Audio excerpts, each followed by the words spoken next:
Ayan mga kauragon, kagulong, kakusina. Pagaling ko sa duty kanina, off duty, nagbiyahe akong isang biyahe sa Joyride Motorcycle. Yan, bago ko umuwi, bumili na ako ng mauulam. Yan, magluluto ako ng adobo. Yan, i-marinate ko muna. Ayan, lagay natin yung oyster. Yan, di ba?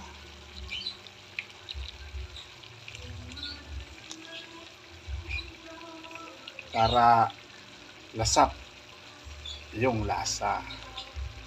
Para timba yung lasa, lagyan natin isang kutsarang asukal. Yan. Ganyan ako pa nag-aadobo. Yan. After natin malagay ng mga pampalasa, takpan muna natin para mag-evaporate yung lasa. Di ba? Takpan muna natin. Pag ako pala nag-aadobo ng chicken or pork, mga kauragong kakusina, hinahaluan ko ng patatas. May kaunting gulay o kaya carrots. Yan. Lapit na maluto. Abangan nyo. Ayan, luto na mga kauragong kakusina ng aking chicken adobo. Ayan. Hindi natin matulog. Kung may oras na wala yung mga ginagawa. Thank you for watching.